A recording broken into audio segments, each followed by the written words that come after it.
before schedule. Thank you once again, Nanal sir. Now I call upon the next speaker, Vaidya Ashutosh Nanal, the young Vaidya from the Nanal tradition. Please welcome Vaidya Ashutosh Nanal on stage. He will speak on Rakta Dushya Sankalpana. Vaidya Ashutosh Nanal, a graduate and postgraduate in Ayurveda from Bharati Vidyapit. He is the physician of Ayurveda, working as a physician. He is also a lecturer in the Kaya Chikitsa department of Tilak Ayurveda Mahavidyalaya. And in last 2-3 seminars, we have also heard of him talking on various topics. Today his presentation is on Rakta Dushya Sankalpana. I request Vaidya Ashutosh to please start with his lecture. Thank you.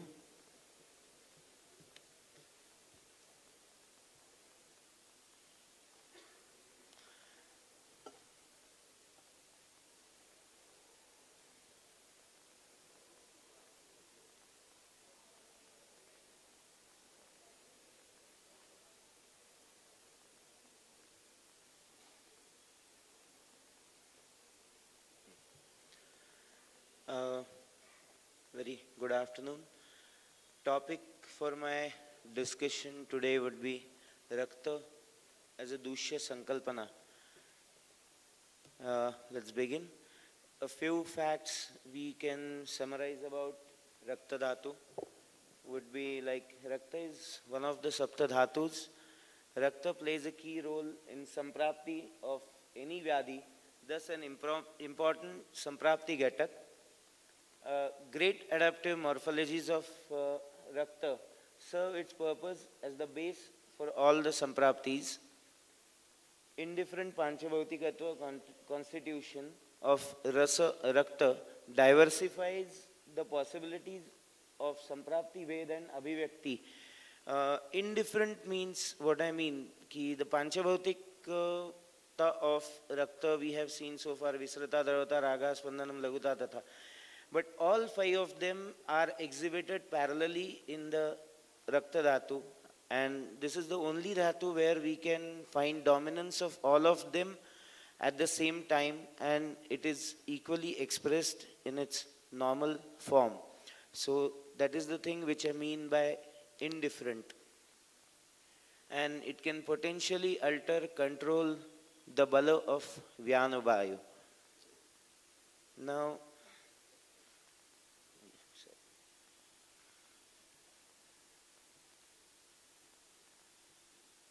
Now we'll consider vitiation of Rakta.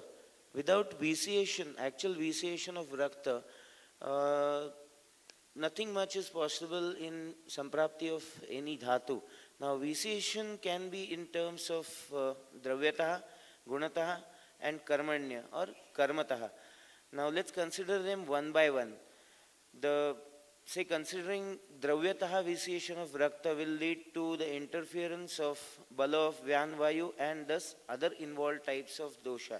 This is one of the primary examples which I am giving. This can cause a multifold impact with Dravyataha vitiation. Gunataha would be alters the development and karma status of other dhatus which are under the influence of Rakta Dhatu, like what we said, Paraspara Upasamstabda Dhatu Sneha Parampara. So alteration of this, like from Rasa to Rakta, Rakta to Mausa. So Gunataha vitiation of Rakta can potentially hamper development of and the synthesis chain of further dhatus. Now third vitiation would be like Karmanya. This can occur independently directly to Rakta, or this can result of some vitiation of other dhatu, like primarily Rasa is vitiated and it ultimately culminates into Karmanya Kshaya of Rakta Dhatu. But ultimately what is Rakta vitiation, it could be of any form, it is going to have an impact of metabolism at a gross level. Now let's consider again one by one. What would happen if vitiation of Rakta, Dravyataha, partially and completely expresses its results with Rasa Dhatu. For Rakta to vitiate, Rasa has to be involved.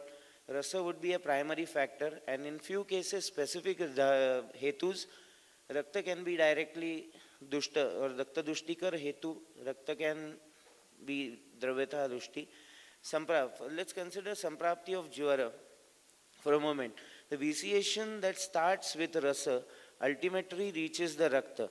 So initially all the Langan and etc. management pertain to the Rasa level, but the other types or the more complex types like Vatavalas and these Jwaras or Punaravartis Jwaras, the management principles do change and further dhatus are involved. So in this case, it typically starts with rasa and culminates into further hetus.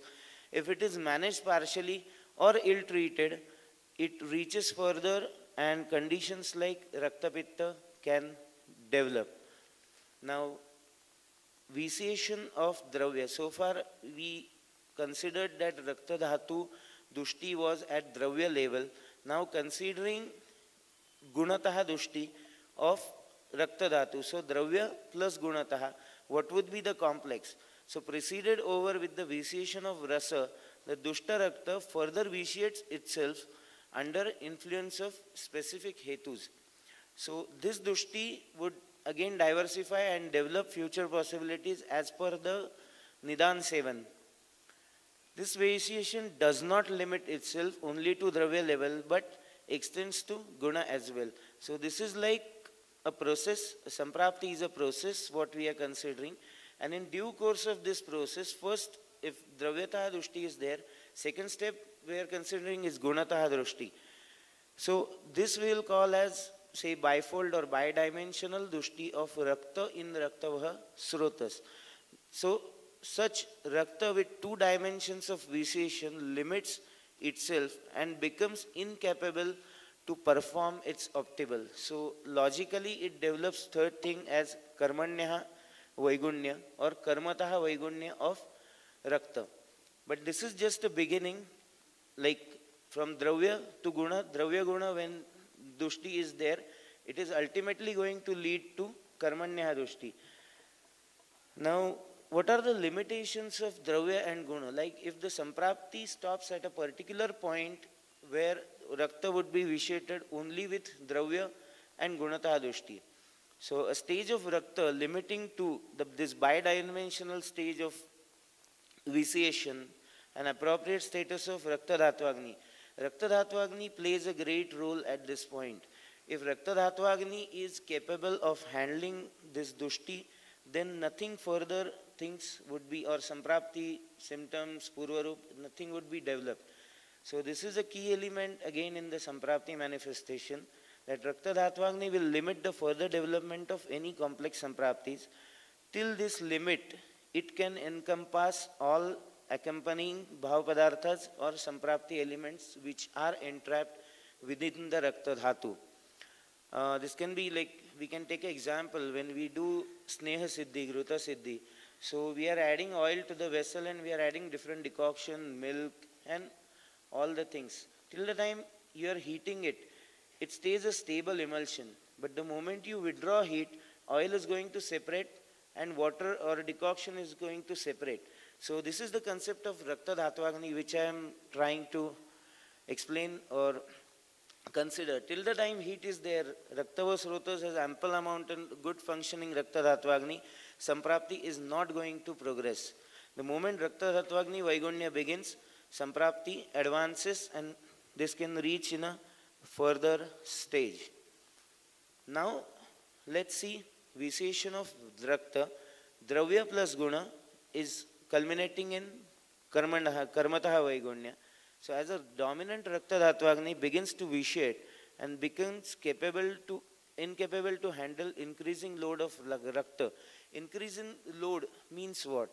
The ahar vihar which that particular patient is consuming is of a certain type. Patient doesn't understand that I'm supposed to eat only pathya things or apathya things. If he should understand, he wouldn't come to a physician for that sake. So daily whatever are his diet patterns, his consumption is there, his ahar, vihar, vyasan, vyayam, considering everything, there is daily some load which is going to be poured in the Rakta Dhatu. So this is every day with every meal, every morsel, you are building a particular complex with Rakta Dhatu, which is solely, entirely handled by Rakta Dhatu till a particular stage. So what happens, there comes a threshold level or a point where this Rakta Dhatu Agni Rakta is not able to handle this particular load. This is deficient combination of matters develops the Karmanya Visheshana of Rakta. This is the point where actual implications of Karmanya Vaigunya of Rakta Dhatu begin to develop and relevant symptoms can be found. This can develop further divergence in Samprapti and decide future Vyadhi.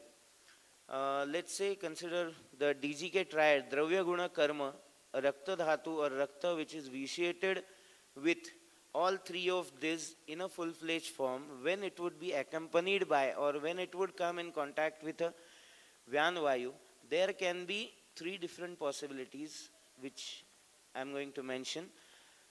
When these two interact with each other, there are three possibilities. One can dominate other, the second can dominate first, like Vyan and Rakta. Rakta is, this Rakta we are considering is typically vitiated with DGK, Dravya Guna and Karma. So when Bhuyasa Alpam hi jiyate, so in that case we can consider dominance of Vayu, Vatavarakatva can be there. When there would be dominance of Rakta, Raktavrutatva would be established. And the case where both of them would hold a equal strength, there can be concepts of Gatatva or Raktagatatva and these things, and the Samprapti will cumulatively progress. In first two cases, the dominant will lead and decide the fate of Samprapti and will reach ahead. Again, vitiation of Rakta, considering with, like we considered with Vyanavayu, accompanying if Kapha dosha is there, the Samprapti can culminate into conditions like Pandu, Kushta, Shot, with specific reference to again the causative factors or the dietary pattern of that particular patient. If Pitta dosh is there, they could be like again Kushta, Visarpa or any other. When Ama is accompanied, it could be like Amvat, Amla Pitta and these. The site of expression really depends on the dietary pattern of that patient. Vyadhi weight depends upon specific vitiating factor. I mentioned it right now. Now why DGK triad has to develop? Say considering that Karmanya Drushti is not there or Dravyata Drushti is there and Gunata Drushti is not there, which is a bit impossible. But why DGK triad has to develop? Let's consider Samprapti in Raktava Srotas, Yakrut Pliya Brahmana Sarasam, Lohita Vishyanda Guruni Mukhani Asadya, Lohita Vishyandya Guruni Mukhani Asadya, Lohitam Dushayati. And in Chikitsastan he mentions, Tasyoshmana Dravo Dhatuhu, Dhato Dhato Prasichyate. In both the things, if we will compare these two sutras, once, and the first sutra, Charak is talking about Abhishyanda Guruni Mukhani Asadya, and second line he is saying Tasyoshmana Dravo Dhato Dhato Prasichyate.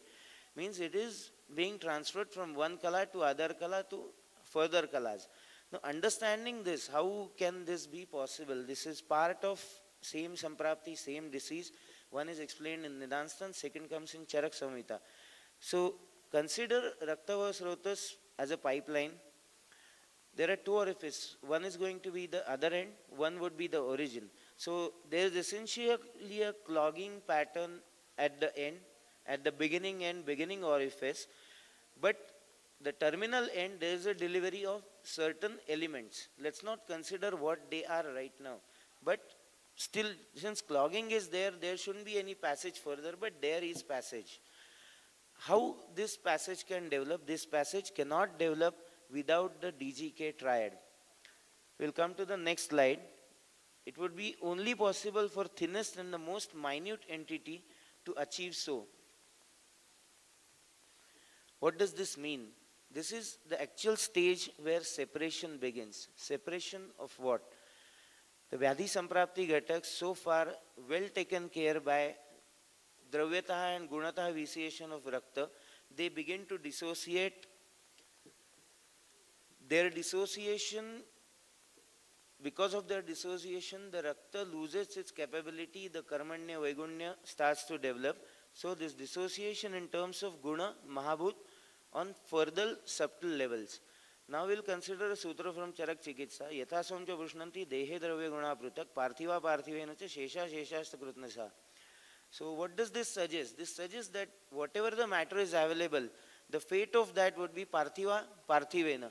So with the same thing, whatever matters do separate from this Rakta, the DGK complex, they reach to their sincere end target organs, and there they start to develop further sampraptis.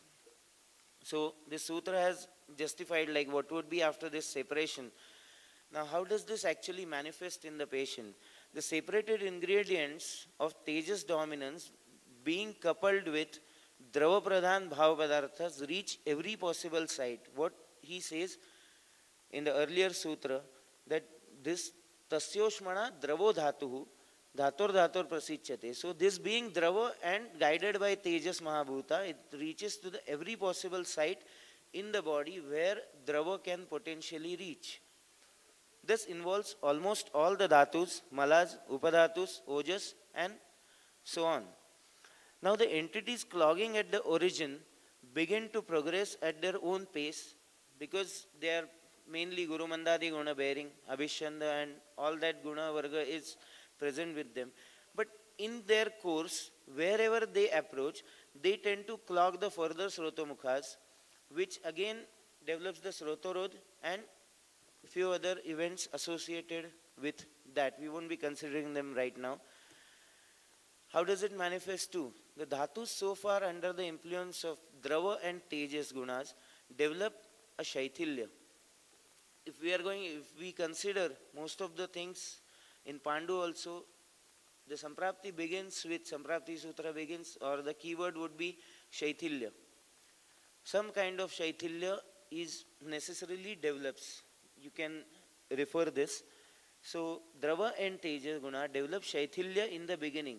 Like Drava and Tejas, there would be a dominance of Amla as well, and under the influence of Amla Rasa, Drava Guna and Tejas, the substance which comes in contact with such a combination tends to lose its viscosity, the bonds are weakened, and it becomes a bit more fragile or susceptible to some further damage. This in later course of Samprapti develops into weak bondage of Dhatu, and their Sneha Parampara is disturbed, and the whole synthesis chain is disturbed. This we discussed earlier, but this is the actual place where it starts to express itself and the symptoms for these are observed. Now the development of Avkash, that is loose space, eventually develops and contents invade into deeper tissue. What I mean by this, the earlier we saw the separation of Panchabhautikatva of Rakta begins to take place at certain point. So Parthivta goes with Parthivta, Apya goes with Apya, Tejas goes with some different entity. So this is the space where Avkash is created, Akash Mahabhut can be developed, or Avkash is created for further synthesis. In the earlier presentation also, Nal sir explained about same thing. Avkash Nirmiti has to be there. So this gives the necessary Avkash for further development. The contents comprising of Guru, Mandadi Guna, though reaching slowly these slides, tend to bulge. Now since Avkash is there, any Bhava Padartha can flow in, or it can bulge out, it can reach to the other level. Till the Kala, till the membrane is there, it won't percolate ahead. It won't percolate beyond that. But when membrane is not there, or the membrane is weak, it can bulge out, it can emerge in this Avkash. Initially what will happen? Initially it will take the form, shape, everything of that Avkash. But once it gets a form, gets a shape, it tends to harden.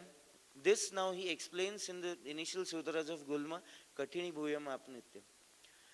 So the Samprapti how starts from Rasa, it culminates into, if not well taken care, it culminates into Raktapitta. Raktapitta Samprapti further advances into deeper tissues, which develops a basic background for upcoming or the next Gulma Samprapti. These gain a shape, size, identity, and noticeable cognizance for patient and the physician as well. The presence of any other elements can express the Samprapti as per their deliverables. Again, whatever the Samprapti Ghatak are carried in these Rotas or these newly developed Avkashas, so they would depend on the Samprapti or Nidan Sevan. Let's summarize what we considered so far as role of Rakta.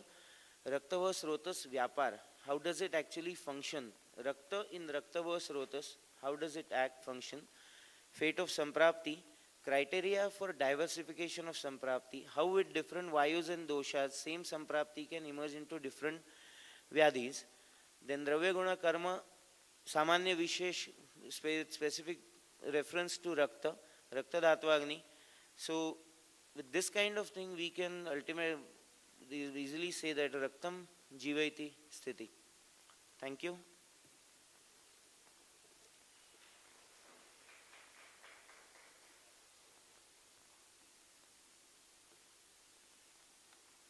Thank you, Vaidya Ashutosh, for a very elaborate presentation on Rakta Dushya Sankalpana.